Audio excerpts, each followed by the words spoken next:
What's up, guys? It's Manga Time. Once again, I'm here today to bring you my review of Bleach 584, The Headless Star 3.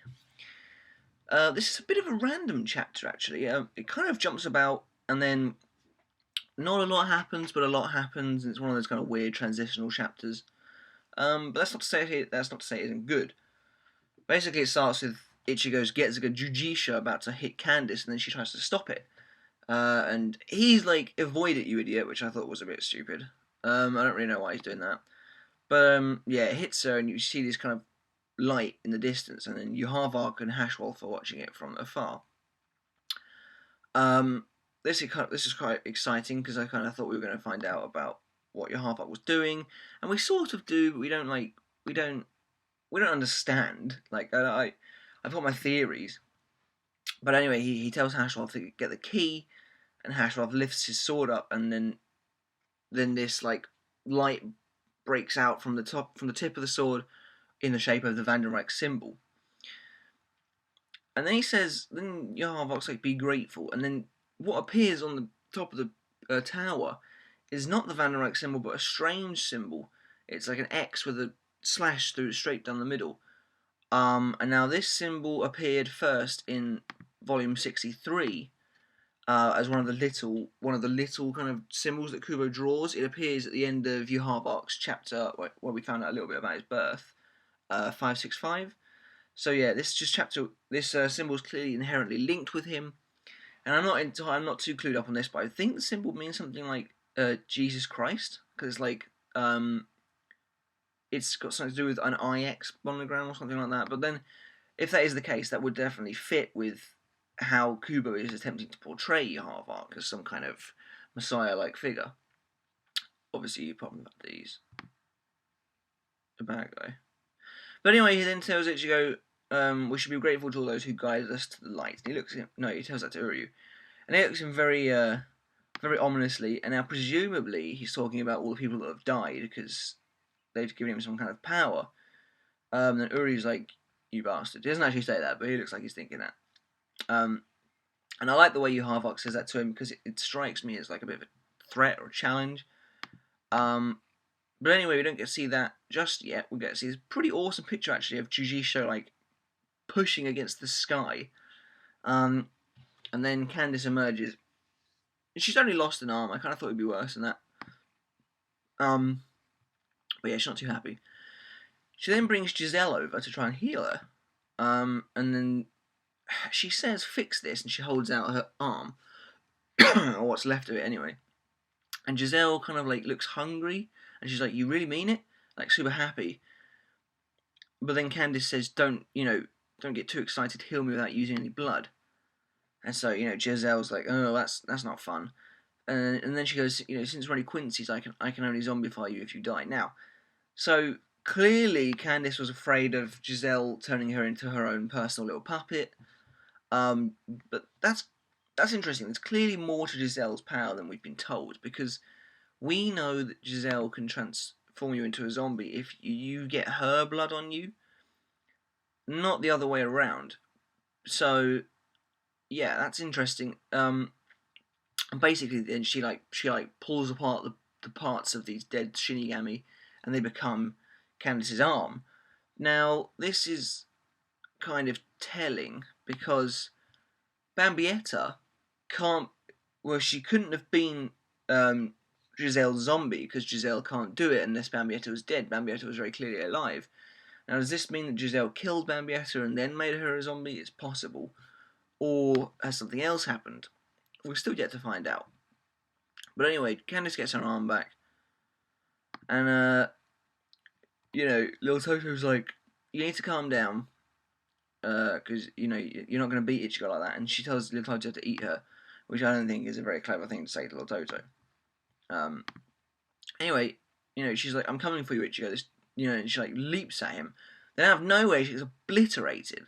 And this is when this chapter starts to get very, very random, because she gets blasted through the stomach, and then the other STERNRITTERs get blasted as well. And at first I was like, "Who on earth?" And then we see like this hand like that, and I was like, "Well, that's Bazz-B, but how's that even possible?" And he is there, and he's in some version of Volstendig. Now, that would genuinely surprise me if this was his Volstendig. If it is, that's pretty poor. All it is the halo and then two like bars for his wings, which is kind of crap. But since he's not in his Volstendig almost straight away, I believe this is probably like when Colonel Sanders went into his Volstendig against Shunsui. So it's like some smaller version. But yeah, Bazz-B takes them all out. Now this is weird because I kind of thought he was fighting Shinji. So Shinji and Momo just either got off-screened or Bazz-B just ran off, which is really weird. So yeah, Bazz-B's like, he's like, I need to kill Ichigo because then I'll get all the praise of His Majesty. Basically, is what he's saying, and he's just come and stolen their kill essentially. And it's quite funny. He's like, you agree with me, don't you, Ichigo? I thought that was quite neat. Ichigo doesn't say anything, but as Bazz-B is saying this, 3 more STERNRITTERs show up. Basically, they're all arriving to try and get their own attempt at killing Ichigo, which is kind of neat. Also a little bit worrying, but I'll get into that in a minute. But anyway, yeah, these people are talking to each other. One of them says, like, now you mention it, I agree 100%. And another one's like, now that I've arrived, but the other guy says, now that I've arrived, we may as well split him equally. And it's NaNaNa, Colonel Sanders, which is awesome. Haven't seen him in ages, and Pepe. And they're looking all sinister. And then Lil Toto tells Colonel Sanders that you're terrible at maths because there's not only 4 people, there's 8, because they all get back up again. And it's this point you're kind of like, what on earth is going on here? Because, she's like, you didn't seriously think one burner finger would take us out. And Lil Toto says to Colonel Sanders that you can forget about dividing him equally. There's only one achievement to be earned here. And the person who takes his head gets everything. We get a really, really actually awesome panel of Ichigo surrounded by the STERNRITTERs. NaNaNa takes off his cloak because he's ready to fight. And I just think it looks awesome. Now, I'm slightly concerned. It depends how this fight goes, if it even goes at all. I don't want to see Colonel Sanders get fodderized. I don't want to see Pepe get fodderized. I don't want to see Bazz-B get fodderized. And another random thing is, wasn't NaNaNa supposed to be chasing Renji? Clearly gave up on that one. So pretty much these STERNRITTERs seem to have just prioritized to go after Ichigo. Now, Ichigo is obviously very, very powerful. I don't think even he can defeat 8 of them, especially when 3 of them are at least predicted to be top tier. Bazz-B, Pepe, and Colonel Sanders. I foresee we'll probably get Colonel Sanders' name and letter soon. But before that fight can even take place, there's a massive ray of light. And Yhwach says, let us be on our way, my sons. It is time to be one with me, he says. Whoa. Okay, that's the end of the chapter. That is bad news for just about everyone on the battlefield. Now, okay, this is also pretty worrying, though, I have to admit. Whew, tired. It's going to be interesting to see what happens next week, because it's going to come down to the wire. I think I pretty much... There's a couple of theories here.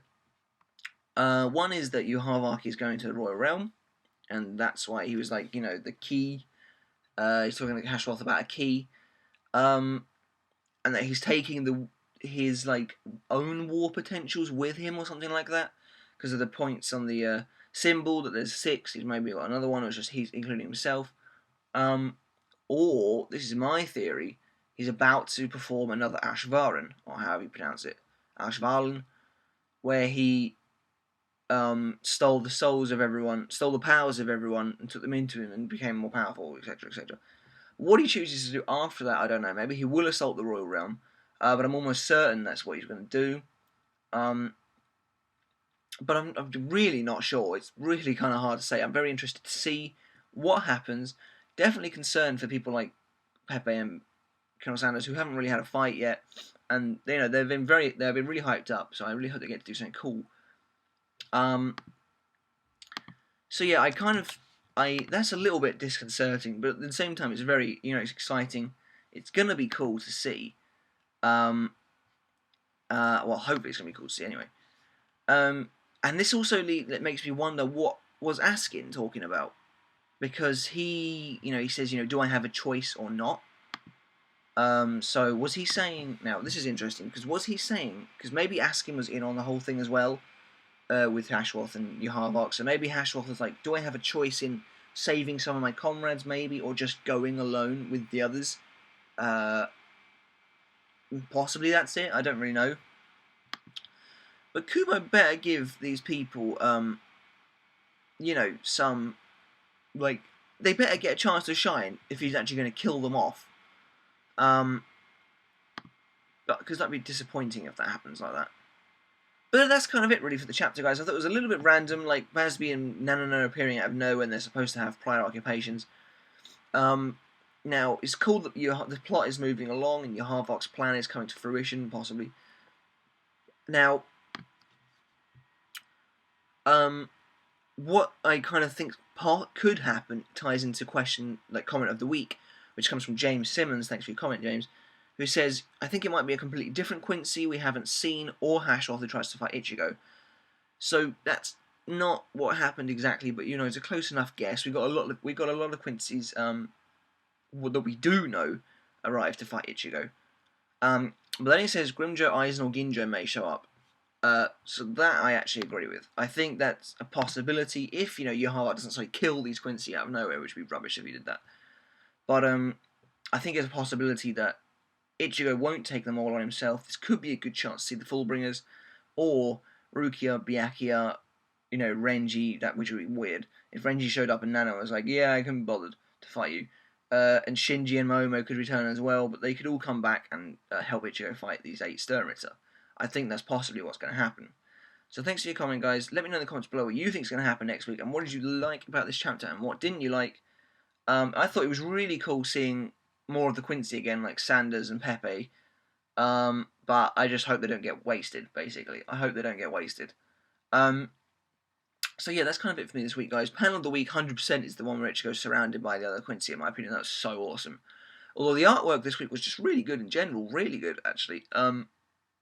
As it generally is, I kind of found when Kubo prepares to move the plot on. So yeah, that was it.